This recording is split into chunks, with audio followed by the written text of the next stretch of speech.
So today, we're going to dive into a concept that, on the surface, might seem like just simple charity, but the source material we're looking at frames it as something way deeper. It's an act of alchemy, really, designed to completely change our relationship with money, with security, and maybe even with our own identity. Let's get into it.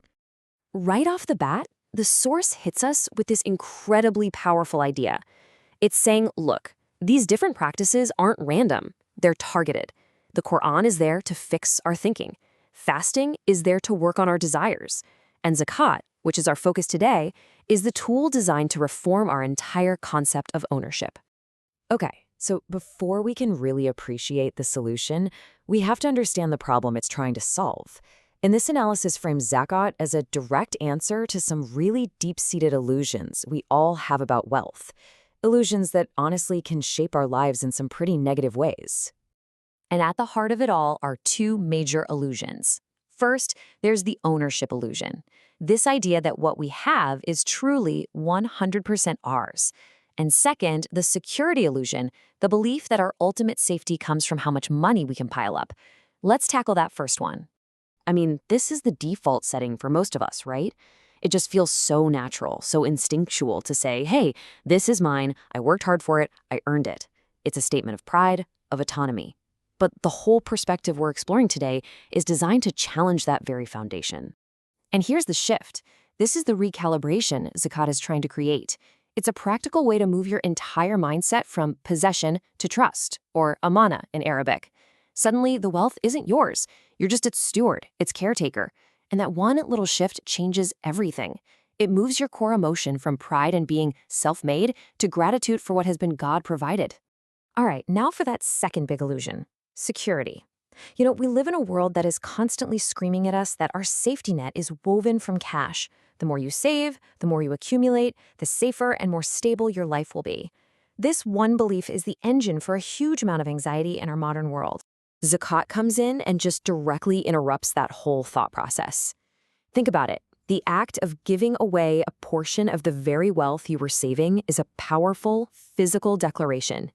You're literally training yourself year after year to believe that real security comes from a higher source, not just from the number in your bank account. It's a tool designed to weaken financial anxiety at its very root. Now, beyond these illusions, there's another dangerous side effect of wealth that this analysis points out: a slow, gradual hardening of the heart. And we've seen it. Right? Both studies and just life experience show that wealth can sometimes isolate us. It can reduce our empathy for people with less and create this subtle, often unconscious feeling of superiority. And this is where Zakat acts like a prescribed softener for the heart. Because it's an obligatory system, it forces you once a year to look outside of your own bubble. You have to actively notice inequality, and you have to feel a real, tangible sense of responsibility. It keeps you connected, both socially and spiritually, to the community around you. And finally, there's the simple problem of hoarding. It's a natural human instinct, to accumulate more than we need. But when you scale that up to a whole society, it leads to wealth getting stuck in just a few places. That causes stagnation, resentment, and social problems. Zakat is designed to keep that wealth moving, to keep the economic bloodstream of a community healthy and flowing. Okay, so we've diagnosed the problems, the illusions of ownership and security, the hardening of the heart, and hoarding. Now let's get into the mechanism itself. How does this annual practice actually recalibrate us? How is it supposed to build a different kind of person? See, the whole purpose isn't just about subtracting 2.5% from your bank account. It's about what that act adds to your character. It's literally engineered to build gratitude, to strengthen your trust in a provider, to instill a deep sense of social responsibility, and maybe most importantly, to cultivate a healthy detachment from wealth itself. And all of that leads to this one crucial internal shift. Zakat trains you to see your wealth not as part of who you are, not as your identity, but simply as a tool you've been entrusted with, meant to be used for good. And when your identity isn't tied to your net worth, you become free from all the anxieties that go along with it.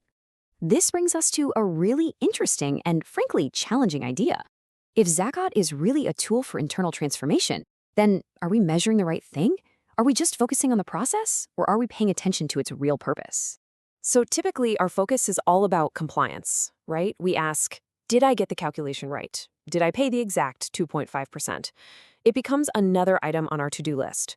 But this source argues that the real metrics are internal. The truly important questions are about transformation, not just transaction.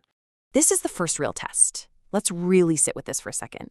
After you gave, did you feel a tangible drop in your financial anxiety? Did the act of letting go actually make you feel more secure in your trust rather than less secure in your bank account? And here's the second test, the other side of that coin. Did the process open you up?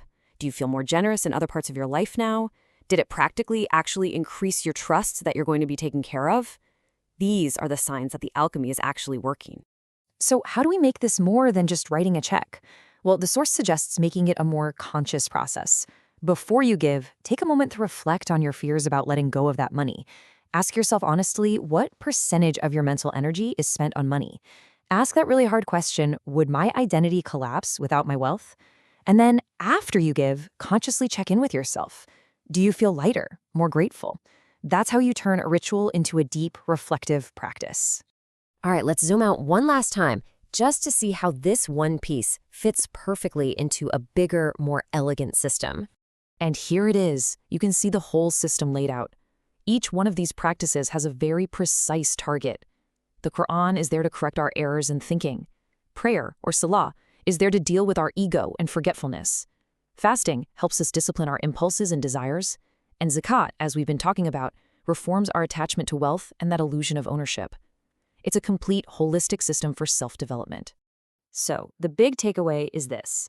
Zakat is not just charity. It's a key part of a sophisticated system designed for our own comprehensive human recalibration. It's a powerful tool for psychological and spiritual transformation, aimed at freeing us from the illusions of ownership and security.